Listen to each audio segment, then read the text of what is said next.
Hello, welcome to the sideboard here at the StarCityGames.com Players Championship 2016 edition. I'm Nick Miller alongside Kevin Jones of Metagame Gurus. Players Championship number 3 for the daddy. Yeah. How you feeling? Good, a little tired last night, but deck choices are good, I think. Definitely Modern is going to be fun. Right, as you can see, we're going to be doing Kevin Jones' Modern deck here.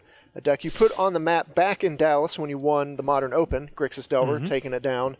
Went on to play it at multiple events after that, including the World Magic Cup. I think it's a little unfair to say that I put it on the map because your own coverage team member, Ryan Overturf, top-8'd with it in Indianapolis a few weeks before Dallas, and that's where I got the idea from. Well, if he was standing right here, I'd give him credit. But yeah, no. You know, Kevin You don't Jones, have to give him credit. Let's take a look at this deck because it has been taking over Modern, doing very well, winning RPTQs, winning Opens, top-8ing, that kind of stuff. Delver's Secrets number 1, Snapcaster Mage number 2. These are your threats? Yeah, I mean, the threats are basically Delver and the 2 Young Pyromancer and Tassiger, which is on the next slide. But Snapcaster Mage doubles as answer and threat because, like, when you're 1-for-1ing, like, the leftover 2-1, just hit them for a couple times, like, you know, them being at 6 less life or whatever makes a lot of your cards better. The conditional removal and stuff like that. Yeah, when I talked to Ryan about the deck back when he top-8'd with it, he's like, this is a Snapcaster Mage deck. It just happens to have Delver of Secrets. It definitely is a Snapcaster Mage deck. All right, so we'll move on because these are our usual threats. Then we got our Delve threats, cheating in super big creatures for 1 or 2 mana. You got Gurmag Angler, but then 3 Tassiger here in the Modern version, whereas the Legacy version kind of goes for Gurmag because you don't want Karakas messing with your Tassiger. Yeah, and also, like, the Legacy kind of... The Delve thing is like not really concerned in Legacy. The cards fill up much longer, and the you're not taxing Delve as much with other things as well. So paying 6 once is usually fine. But Tassiger being cheaper means that most of your hands where you have a Tassiger and a Thought Scour, you can cast it on turn 2, and sometimes you can even do it without a Thought Scour if you have like 2 fetch lands and something like that. But yeah, and a probe or something like that. But Tassiger is great. And you'd play 4, except it's a legend, so you play 1 angler. So we have enough Delve threats here. These are kind of your big, heavy hitter creatures to go along with your early ones. The 1 Brutality helps fuel Delve a little bit as well. It's kind of like a 5th Thought Scour in that it puts 2 things in your graveyard.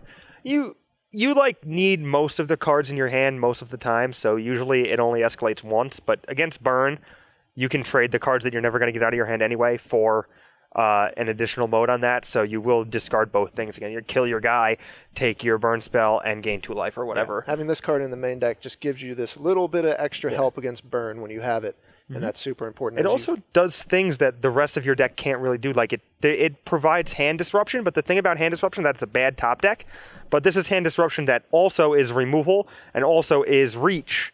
So it's a much better top deck than Inquisition of Kozilek or something like that. Sure. It's great against the red-green Scapeshift deck, too. So here we have our blue cantrips. These are basically card filtering, card selection, filling up your graveyard all at once. Yeah, Scour doubles as kind of card advantage because of the 4 Snapcaster Mages. So, like, to find the first piece of interaction... or the second piece of interaction when, like, you cast 1, then Snapcaster finds, like, a mana leak. It's like, you can play 2 mana leaks, and you're more likely to draw 2 mana leaks, or more likely to draw 1 because of 4 Thought Scour, because you can, on turn 4, Snapcaster the mana leak. You don't actually have to draw it. It's like drawing 3 cards in as much as that. It gives your graveyard some added utility. Also the best thing for Delve, obviously. Sure. Serum Visions is, the best sort of cantrip we have. Gitaxian Probe allows you to see your opponent's hand, gets you that information, fills up your graveyard. The probe count keeps going down and down in subsequent tournaments, and I worry that it's a mistake having it in the deck at all.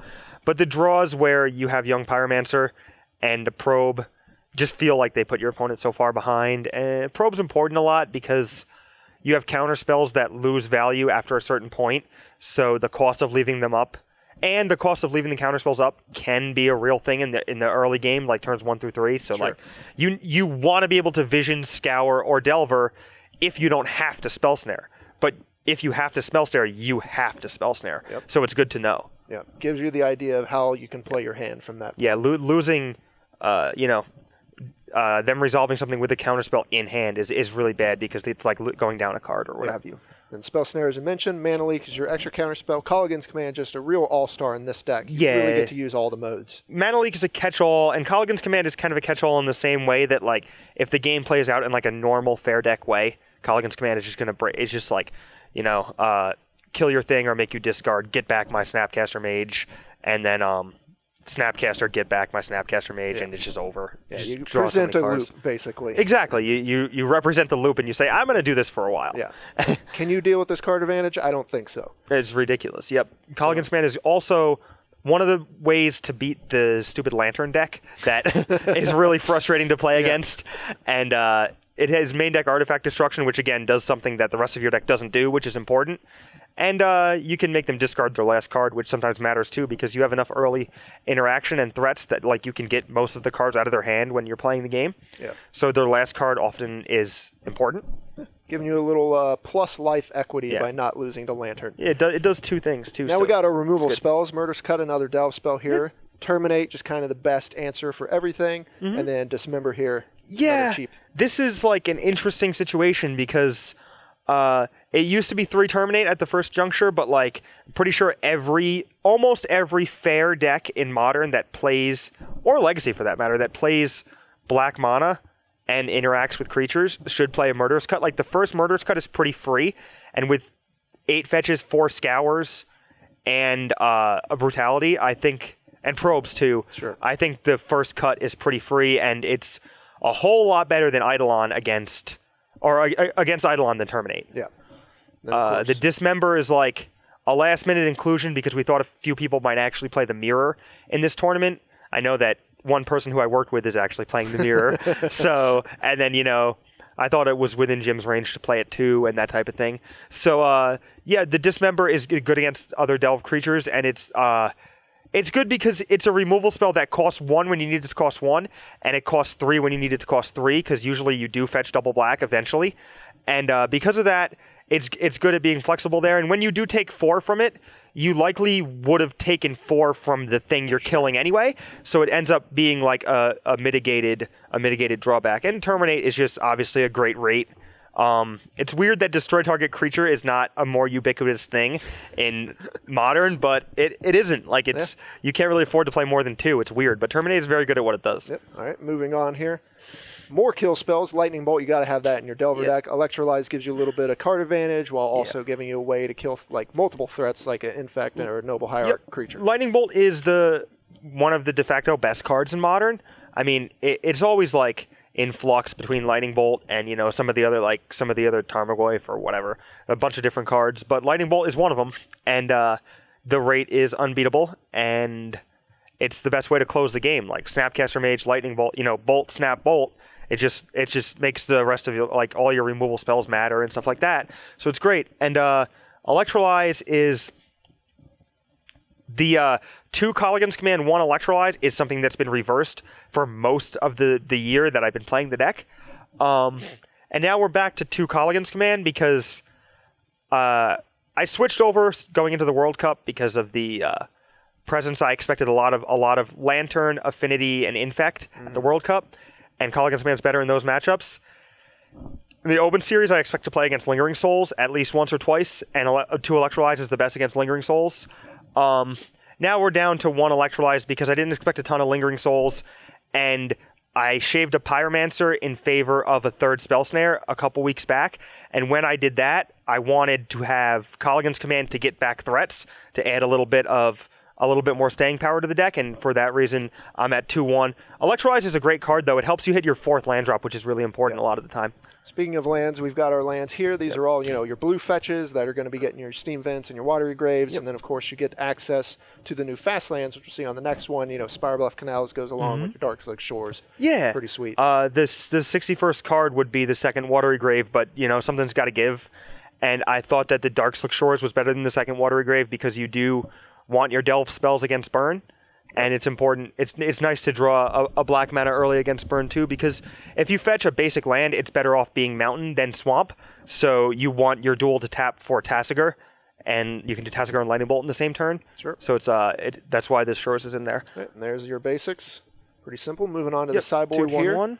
We got some more counter spells between Dispel, Engineered as Explosives at 1, but I think importantly here, 4 copies of Surgical Extraction. We saw you get eliminated from the top 8 of the last Modern Open. By Dredge. Took you out very quickly. I think this is a concession to that. I lost to Dredge twice at the World Cup as well. I lost to Dredge in the Invitational, the end of Modern. one of the 2 rounds that knocked me out of top 8 contention. Yeah, I wanted to say something, and then I realized that language is important to not say any expletives or anything on the deck text, so I didn't say that, but I hate Dredge so much. And this is a concession to that, while also being some added value against the Lantern deck with Academy Ruins loops, and make sure that the first time you kill their bridges are all gone forever, which is super important. And then the other thing that it does, which is much more narrow, is like play against Tron or like Scapeshift or something, you can like Thought Scour them if you don't need to Thought Scour yourself, and then Surgical Extraction if you get super lucky and hit a Tron land or a Valakut or something like that. It just gives you some interaction against a deck that you don't always have a ton of interaction against, like Tron. So you're boarding, you have a lot of dead cards anyway, so why not board it in and hope to, get them a little bit. Have a little added value. Yeah, Dispel, great against Burn, and yeah. Now we got some more removal spell here with Magma Spray, Rakdos Charm, kind of a flex slot. This can kind of be your extra graveyard hate and do a little bit more. Yeah, it's a graveyard hate spell that you can board in against Affinity or Lantern as well. And you can also board it in against the Sun and Moon deck if Todd Stevens decides to play it, because it hits Chalice and randomly could kill them because they made three Elspeth tokens for 3 turns. Sure. I lost to an Elspeth when he was at I see that being a possible way the game could play out, so it's worth boarding it against Chalice anyway. It's important that it costs 2 because it kills Chalice and doesn't dodge a Chalice on 1. Spray is the 5th Lightning Bolt effect. It's nice against Voice of Resurgence. It's a little bit of a liability against Infect, but you bring it in anyway because anything that kills something is better than not. Exactly. But it's a little bit scary against Mutagenic Growth, but I still like it. Brutality, again, very versatile. We already talked about why it's good. Yep. Moving on. Yep.